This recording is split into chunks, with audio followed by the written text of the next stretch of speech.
నేను నన్ను విషయాలు పిలిచినప్పుడు చాలా విషయాలు చెప్పారు. ఈ కాంగ్రెస్ పార్టీ మంత్రులే ఆరోపించారు. సాక్షాత్ రాష్ట్ర ముఖ్యమంత్రి గారే చెప్పారు.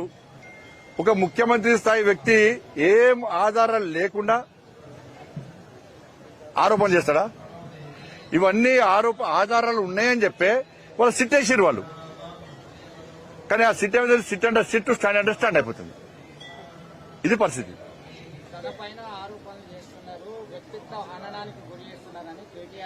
ఆయన వ్యక్తిత్వం ఉంది. కొంపలు ముంచి తమాషా చేస్తాడు. కొంపలు ముంచి ఇవాళ నువ్వు చేసినటువంటి దారుణాలు, అకృత్యాలు ఇవాళ కళ్ళలో కనబడుతుంటే బాబా ఈ ప్రభుత్వం చేత కాదు. కేసీఆర్ కుటుంబాన్ని అరెస్ట్ చేసే దమ్ము ఈ ప్రభుత్వానికి లేదు. నిజంగా మా ప్రభుత్వం గిట్లా ఆ రోజు ప్రజలు మాకు ఆశీర్వదించి మమ్మల్ని గిట్లా గద్దెనెక్కిస్తే ఇలా కేసీఆర్ కుటుంబానికి చుక్కలు చూపెట్టేవాళ్ళం మేము. చట్టం అంటే ఏంది? దారుణాలు, అకృత్యాలు, ప్రజల జీవితాలతో చెలగాటమాడేటువంటి వ్యక్తులకు ఇలా సొసైటీలో ఏ విధంగా గుణపాఠం చెప్తామో ఇవాళ చెప్పేవాళ్ళం మేము. ఇలా మేము చెప్పేవాళ్ళం. ఈ ప్రభుత్వం మీద ఇప్పుడు నమ్మకం లేదు. నెక్స్ట్ వచ్చేది మాదే ప్రభుత్వం.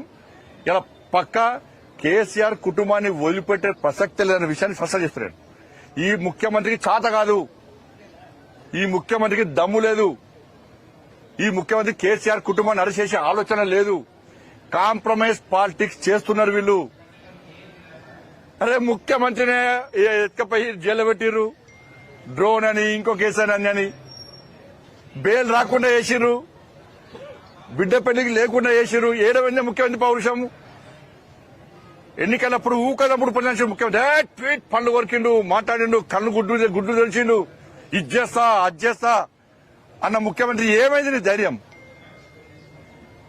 ఏమైంది ధైర్యమైంది? నీ పౌరుషం ఏమైంది? నీ లోపల పిరికితనం ఎందుకు వచ్చింది?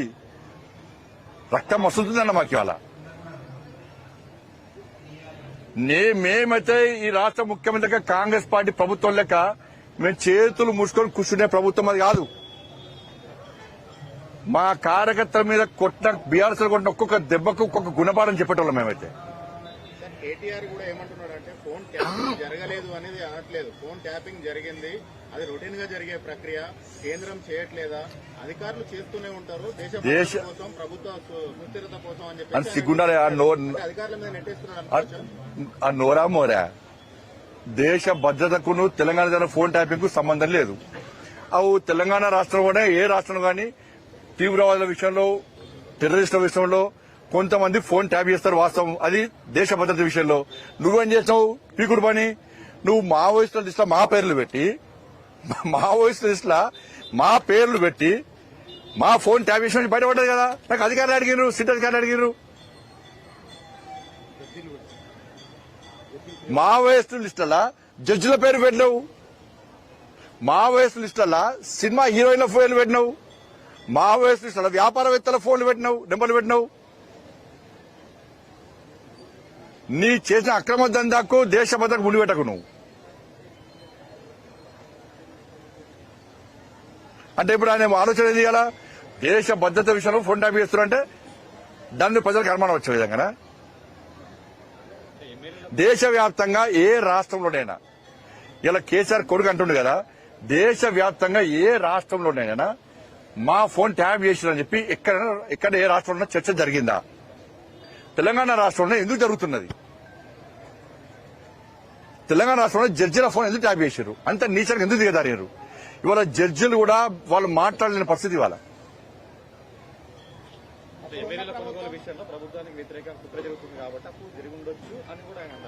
ఎవరు చేసినట్టే కదా, అది ఏదన్నా కానీ చేసినట్టే కదా.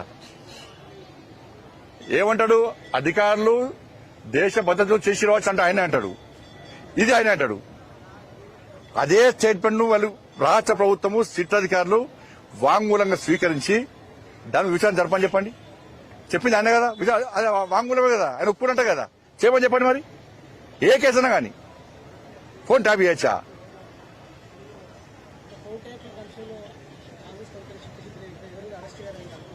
ఎట్టి పనులు అరెస్ట్ జరగది, ఎట్టి పనులు అరెస్టులు జరిగాయి. ఆ దమ్ము వీళ్ళకి లేదు. కేసీఆర్ కుటుంబాన్ని టచ్ చేసే దమ్ము వీళ్ళకి లేదు.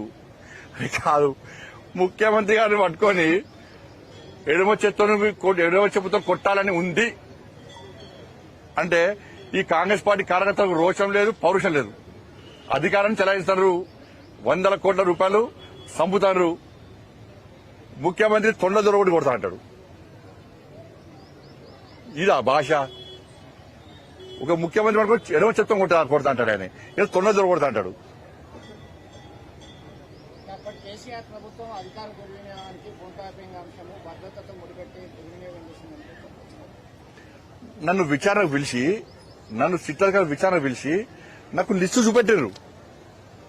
మావోయిస్టు లిస్టులో మీ పేరుంది మీకు తెలుసా నన్ను అడిగిరు. నన్ను మావోయిస్టు లిస్టులో నీ పేరు ఉంది మీకు తెలుసా నన్ను అడిగిరు. అంతకంటే ఏం కావాలి సాక్ష్యంగా? సాక్ష్యాలన్నీ నాకు చూపెట్టిరన్న. నాకు సిట్టాధికారులు నన్ను అడిగిరు, నా వాగ్మూలం తీసుకున్నారు, కానీ చర్యలేవి అని అంటున్నా.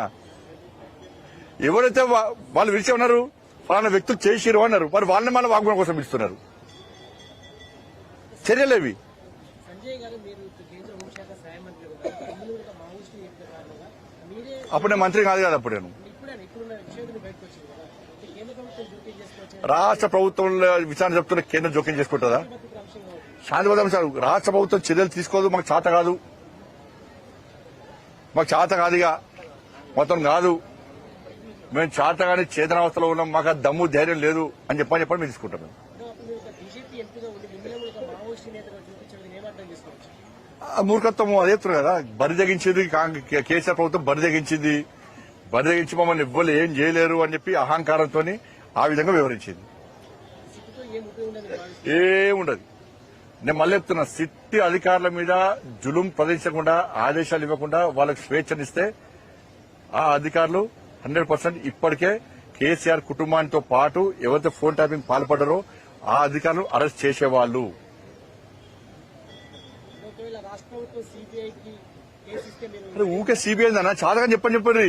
కాళేశ్వరం విషయంలో గాని, ఫోన్ ట్యాపింగ్ విషయంలో గాని, ఈ రాష్ట్రంలో మాకు బీఆర్ఎస్ లో గాని అక్రమం చేసేటువంటి అవినీతి పనులను అరెస్ట్ చేసే దమ్ము మాకు లేదు, మాకు చాతన కాదు, మా చేవ దక్షిణ మేము అని చెప్పండి.